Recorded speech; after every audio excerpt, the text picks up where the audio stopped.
fight, too ashamed to tell his wife that he's out of work, he's buying time. All those people going somewhere, why have I never cared?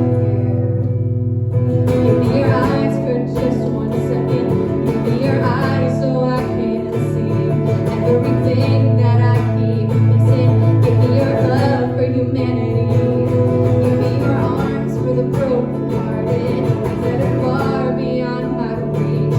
Give me your heart for the ones forgotten, give me your eyes so I can see.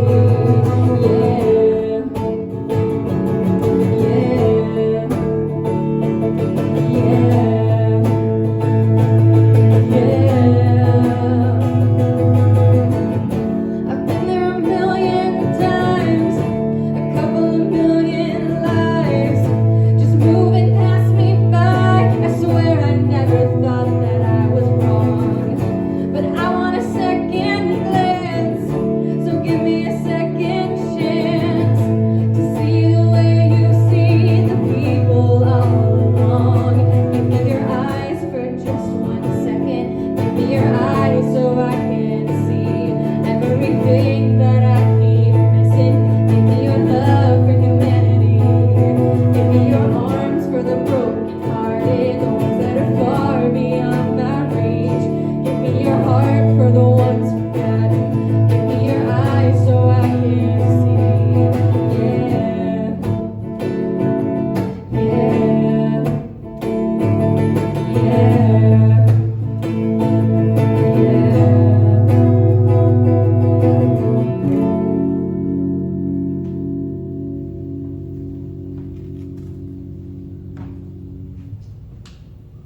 Hey everyone, thanks for watching from home. You should come next week, Wednesday, 6:30, same time. And yeah.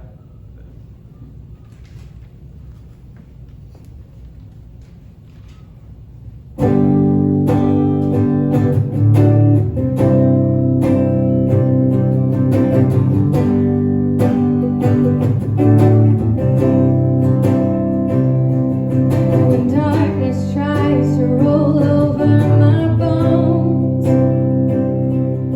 when sorrow comes to steal the joy I own,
joining us tonight. We are, if you have been participating either here or online, you know that we have been looking at an Old Testament character as we continue our study on hope. We've been looking at a guy named Nehemiah. So if you've got your Bibles, you actually will find in your Bibles, if you don't know where to find it in the Old Testament, go look at that little list of page numbers that tells you, and look for Nehemiah. And he is an Old Testament prophet. He's an Old Testament real hero.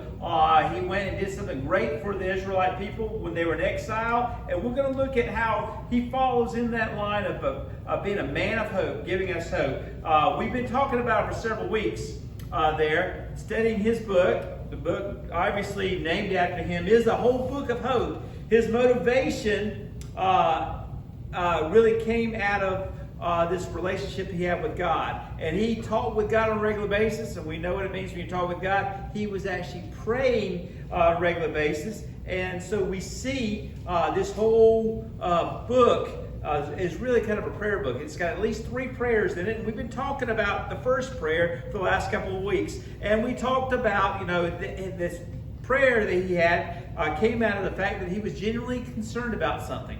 You might remember what he was concerned about. He heard that all of his buddies that had gone back to Jerusalem had started doing some work there, and it was not going well. So he was concerned about them. And then we hear that his concern led him to a point of having this conviction. You know what it means? If you're convicted about something, it means that, you feel, motivated to do something.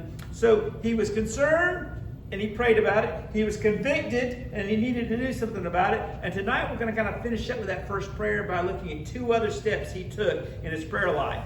And so we talked about concern and conviction. This one starts with a C as well. The third step is confession. You know what a confession is? When when you confess something, when you acknowledge something, in our prayer lives we have to admit to God that part of our problem is the fact that we really haven't been honest with God. Part of our problem is that we've been led to the place that our walls have fallen to because we have not followed him. And Nehemiah did this. He said, after becoming concerned about the problem and expressing his conviction about God's character, Nehemiah was then moved to admit that, hey, I need to be honest. There's sin in my life, and there's certainly sin in the lives of the people. And this is what he said in that very first chapter. He said, verse 7, I confess the sins we Israelites, including myself and my father's family, have committed against you. Talking to God. We have acted very wickedly toward you. We have not obeyed your commands, your decrees and laws, those things that you gave to us through your servant Moses. So you see, one thing is to be concerned, but it's a whole nother thing after you've been convicted and then you actually get honest with God about it. You really get honest with God about what you've been convicted about. Confessing it. Yeah, I confess, God, that, hey, all the things in my life that aren't right, they're not your fault, God.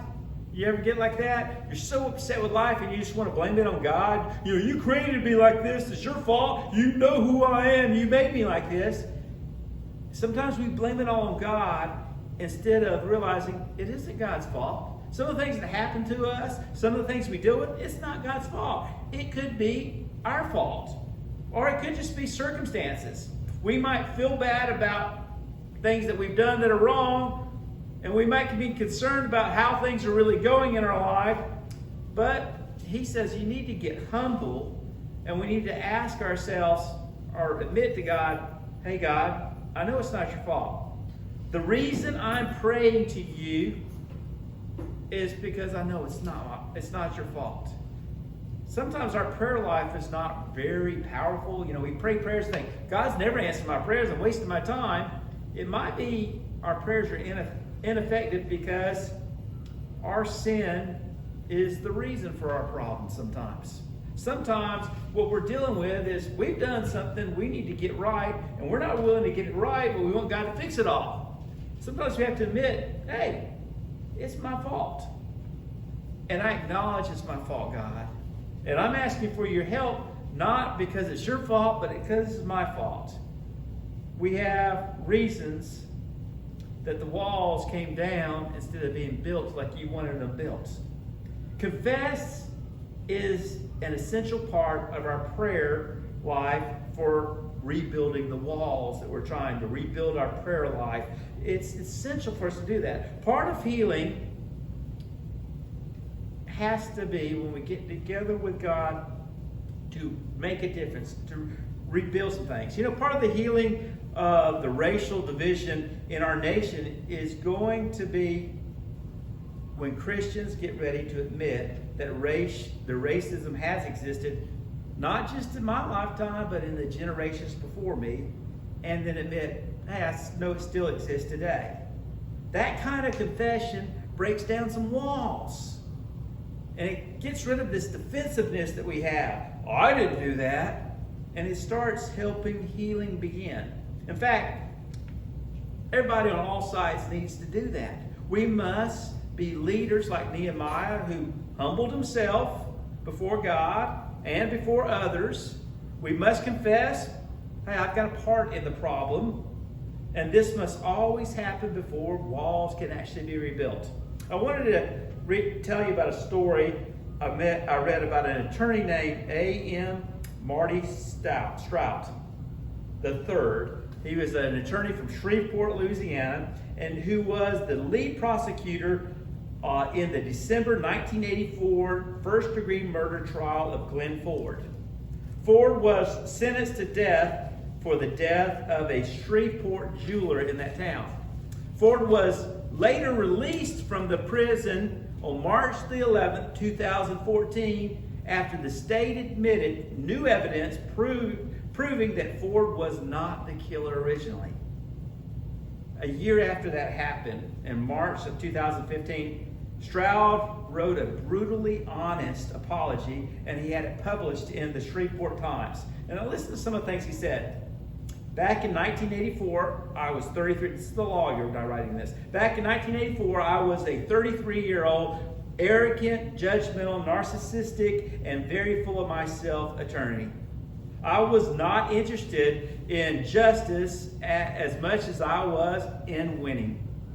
Mr. Ford spent 30 years of his life in a small, dingy cell. The lighting was poor, heating and cooling were almost non-existent, food bordered on uneatable.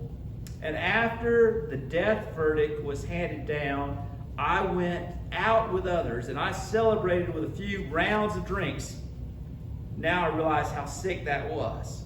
I had been entrusted with the duty to seek the death of a fellow human being, a very solemn task that certainly did not warrant a celebration on my part. In my rebuttal argument during the penalty phase of the trial, I mocked Mr. Ford, stating that this man wanted to stay alive so he could be given the opportunity to prove his innocence. How totally wrong I was.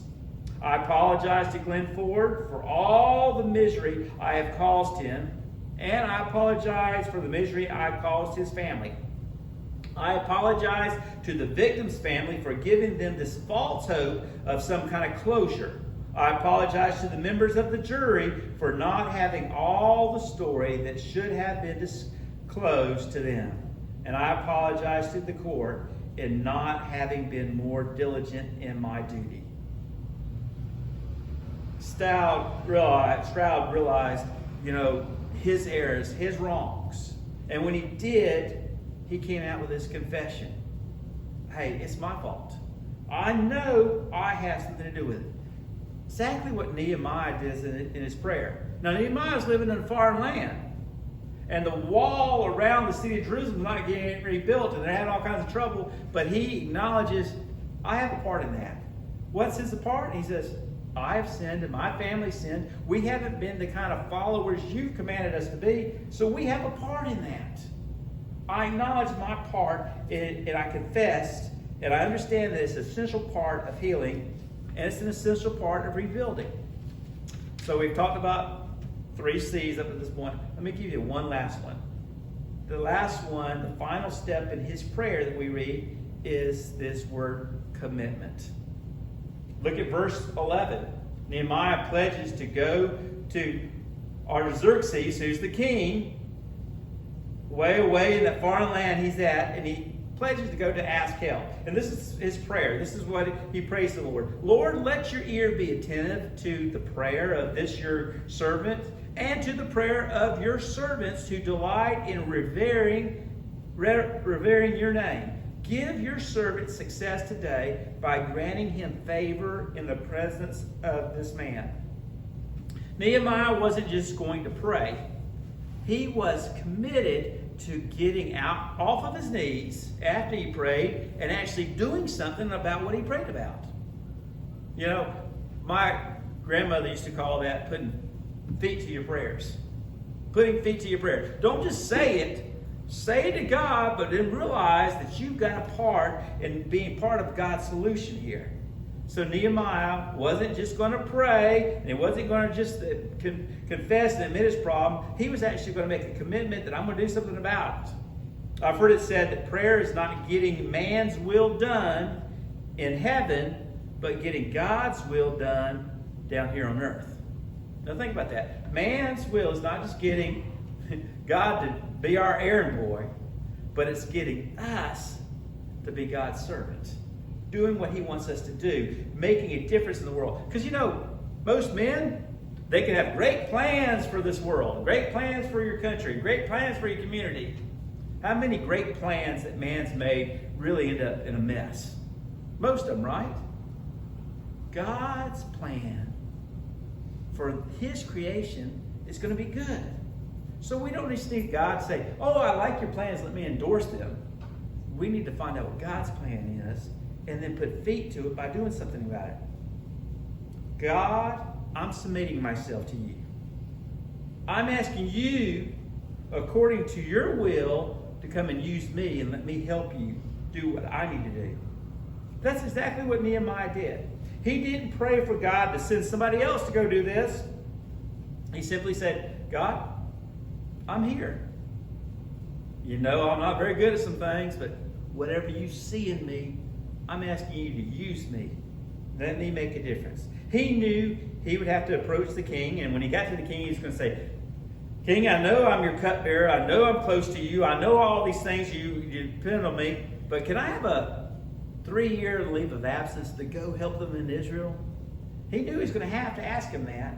And so he got on his knees to ask God, I'm asking a real crazy question of my boss, but I want to do your will, and I think you're telling me I need to go, so help me in this.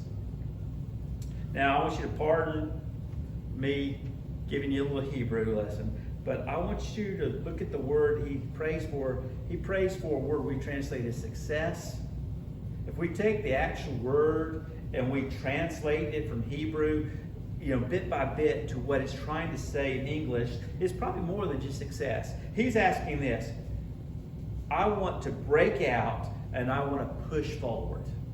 That's what he's praying. He's not saying success as much as I want us to break out of where we're at and I want us to push forward is what he's actually saying.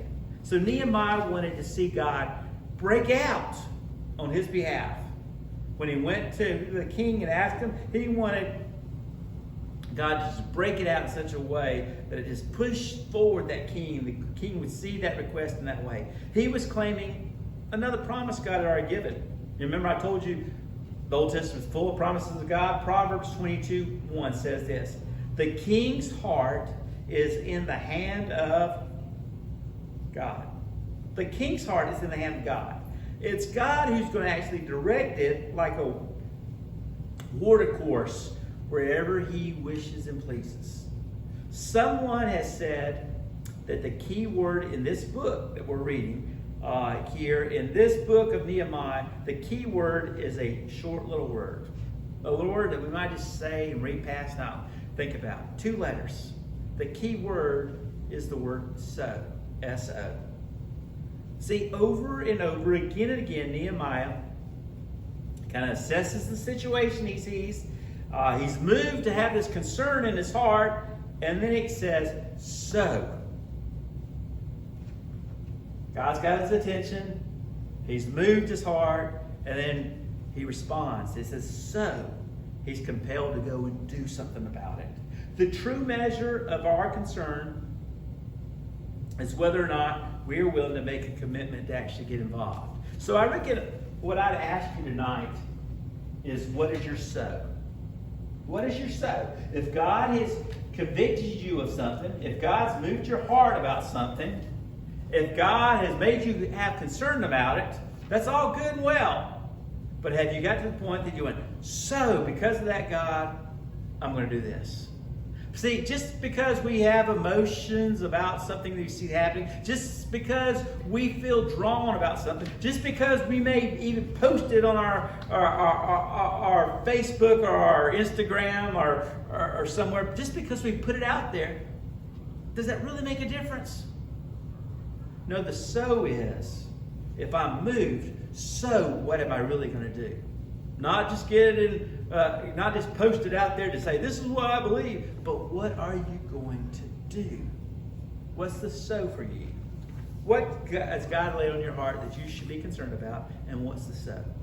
I hope you'll be with us. We have two more Wednesday nights that we'll meet in this room. I know ball, I know baseball is in playoffs right now. I know a lot of things are going on at school and other places, but I hope you'll make your way back to the room for these last two as we enjoy them together. After these 2 weeks, our third week, 3 weeks from tonight, we have rented out, our church has rented out the High Falls Water Park. We've rented the whole place just for us. And so 3 weeks from now, we're going to meet same time, but not same place. We're going to meet at High Falls Water Park. Bring your bathing suits, bring your towels. We will provide food. We're going to have a lot of fun. We have it for a couple hours. And you can come. If you need to leave early, you can. But for about 2 hours, we're going to have a water park. We're going to have food, fun, and just enjoy kind of the end of our school year. So I hope that you'll be a part of that fun-filled evening. And you're welcome to invite friends. And it doesn't cost them anything either. They can come and join us. I've been asked to tell you about a couple other things. We are looking for Vacation Bible School help. Vacation Bible School is in June this year. It's only 3 days. It's Monday, Tuesday, and Wednesday. There's a sign-up list in this room. Come by, sign up here. See you on Sunday. You sign up then. Then a big announcement I want you to know about. Two big announcements, actually. Our summer program. After the water park, we'll have a week off, and we'll begin our summer program. Our summer program, we've got 7 Wednesday nights. Or 7, they might not all be on Wednesday. We might go on Thursday night, one of these nights. But 7 weeks of the summer that we're going to do. 3 weeks we're going to be doing mission projects. 3 weeks we're going to do some kind of fun adventure. All of them are going to be off campus. We're going to go somewhere else for these. A lot of fun events. We hope that you'll be a part of it this summer. And then we have one that's going to be on campus. And that's going to be a work night at the youth room. All the others are going to take us to other places. So who will be part of it? The big event I want to tell you about this summer, June 25th through 28th, our summer beach retreat and mission trip is scheduled at Jekyll Island. We're going to be going there, spending 4 days, 3 nights. A lot of fun and a lot of activity. We want you to be a part of that. We're right now collecting early bird deposits. The early bird deposit is $50. If you get it in now, it's $50 for the trip. If after the end of, by the middle of May, that increases $25 to $75. So save you some money by getting it in now. Also, let you know, Graduate Sunday is scheduled May 16th. We're going to be doing some special things for at least 3 of our graduates. A lot of things going on. Hope you'll be here Sunday. Sunday, 9:45, this room, Sunday school, followed by worship in our sanctuary. Glad you've been a part of us tonight. Hope to see you here next week, 6:30.